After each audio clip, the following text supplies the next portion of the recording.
What's up, everybody? It's Revan here. Hope you're all doing well. And my friends, I don't know where to begin here, but there have been some stories about friends of ours who have had their Star Wars: The Old Republic accounts got banned because of blatantly, criticizing about the game and also trying to constructively give the criticism where it's due about the game or anything, and it looks like that BioWare or EA or whoever in this case is basically like kapow. You've been shots been fired, mistakes were made, and basically they just pretty much censored you out there. Now, honestly, there is another streamer that I do admit I always admired her hard work and everything, and that is like Averia has done a fantastic job of the Star Wars: The Old Republic community. She has been one of the biggest people out there in terms of Star Wars: The Old Republic content, and has been a great influence in the community for a very, very long time. Now, honestly, as a person out there, who has watched her content and reviews and everything, she has done a fantastic job with all these reviews and everything. And she's been honest, always has been honest and upfront with people. And honestly, the most recent debacle was when she had done, things about the latest new patch, 7.0.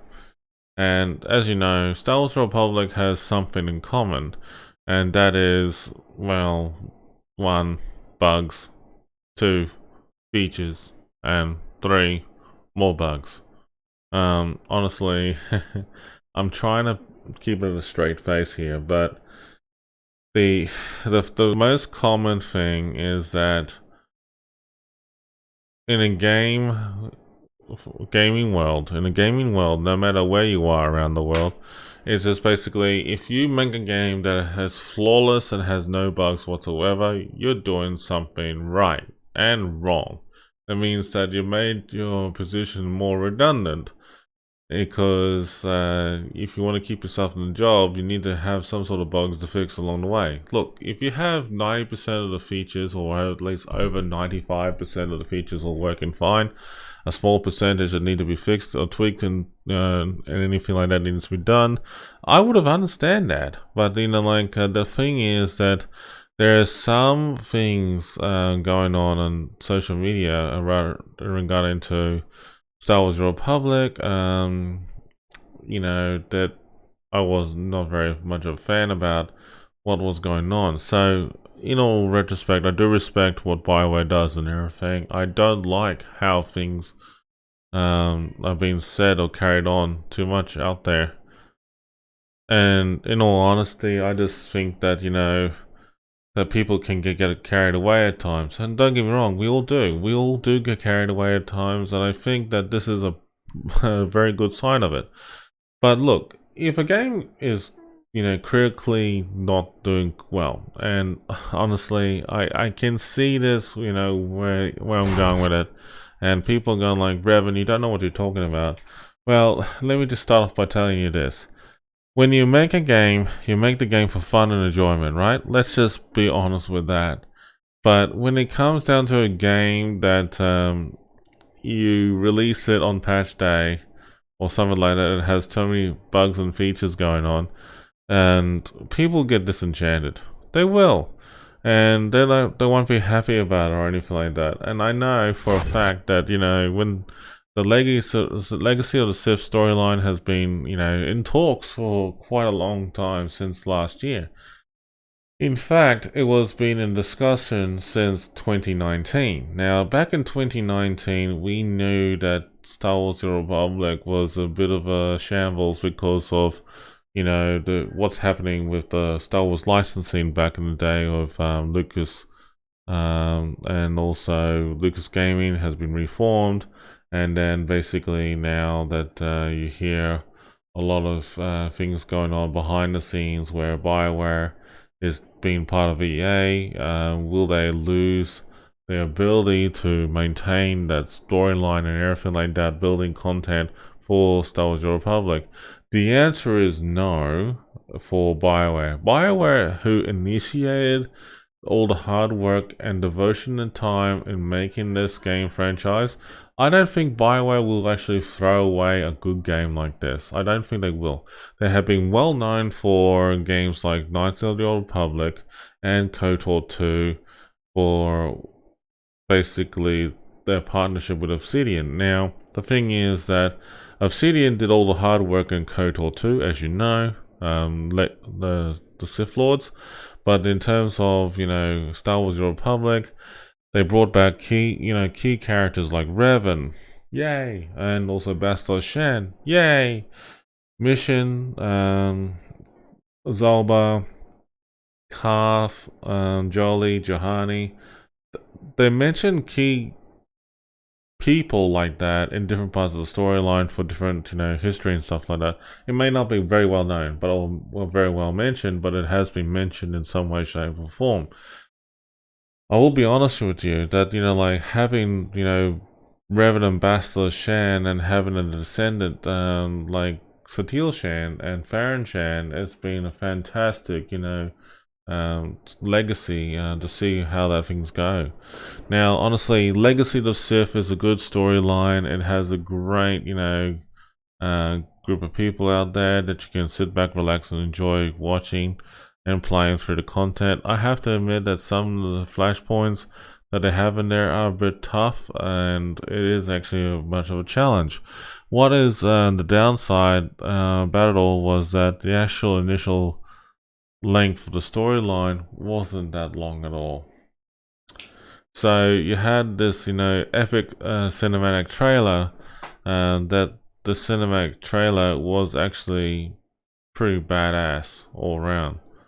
And honestly, the cinematic trailer, and I'm just playing it without the sound, but the cinematic trailer itself has a lot to be desired. They have a lot of, good, things about where people are being brought, into life, and, just by looking at it, people are really enjoying themselves.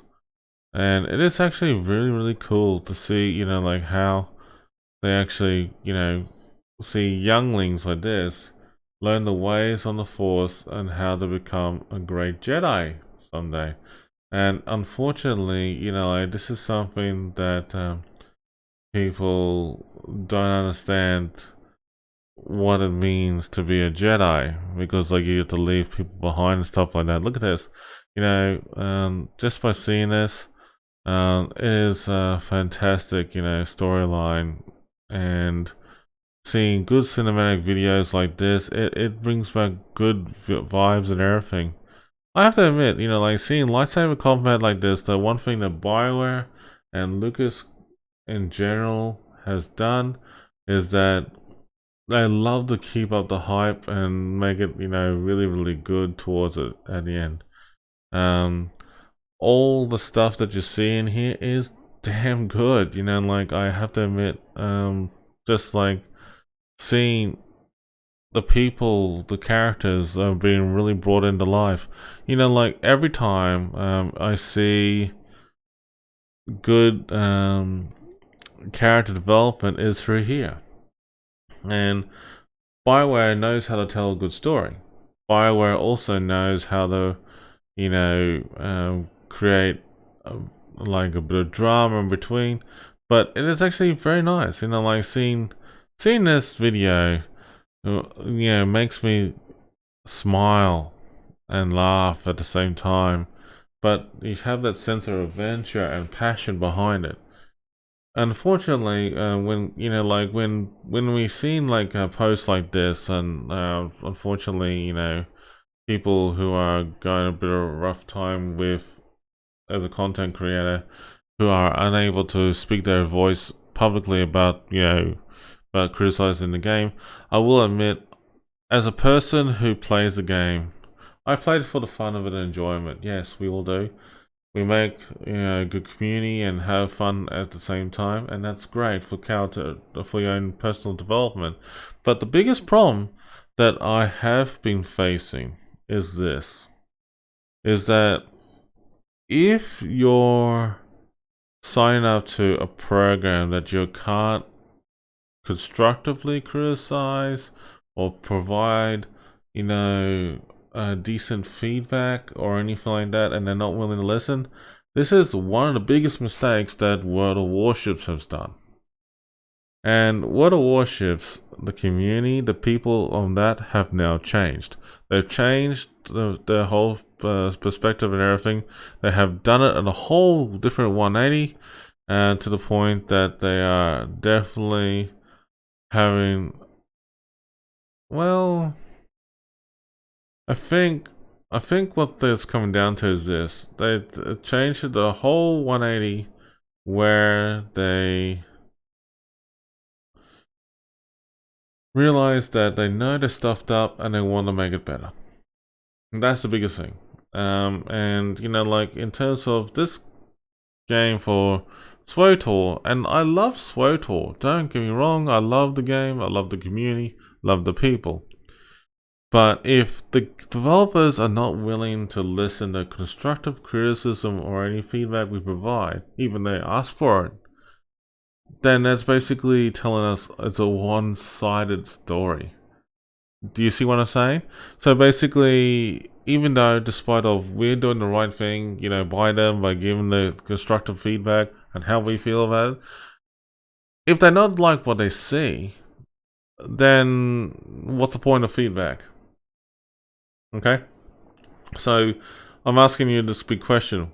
I don't understand what's the point of having this feedback, to begin with. So it really, really, really is hard to understand. So yeah, I just don't know. It's just weird, man. I mean, like with everything going on. But honestly, when people say, they want us to trust, each other for that sort of thing. But yeah, it's just like, it's hard to trust a franchise or developers if they can't accept, criticism, feedback, or anything like that. So you know what? I mean, like at the end of the day, I'm all about, promoting the game and having good feedback and stuff like that. But yeah, it's just the way it is, the way it is. I don't know. I mean, I may be ranting for the sake of nothing. But, at the end of the day, I just think that the whole thing is totally messed up. It really is. But I hope, we work something out. But in moving on, I do feel sorry for the content creators of SWTOR, the ones that have left, and the ones who are furious about it, the player base and stuff like that. And don't get me wrong, I feel ya, I hear ya, and I know what you're going through. So I'm hoping that something good will come out of it. But yeah, folks. I mean, like, until then, we'll stay safe and take care. But look, don't attack the developers, is my piece of advice. Give them the feedback, yeah, but, just don't attack them. Just say, well, look, it would have been nice if this was changed. It would have been nice if this was better. It would have been nice if this was, handled better, etc. like that. BioWare can't ban you for saying that this could have been handled better. BioWare can ban you if you openly slander people. And the trouble is that there's, certain TOS and terms of service and agreements and, that it can be pretty rough. But yeah, it's just the way it is. I'm just hoping for a better outcome. for all streamers who want to voice their opinions and stuff like that. Me personally, I just stream the game for fun of it. And if the game is no longer fun, then that's a different story. Let's be honest with that. But I think what BioWare is doing and this whole, talking with the content creators and stuff like that, it's not cool. It's just not cool. And the way they handled the whole situation, it was just not right. So, until then, folks, stay safe, take care, and definitely catch around next time. But definitely, yeah, just take it easy and try not to worry too much about the politics of any games out there. But just do what you can, and hopefully things will get better soon.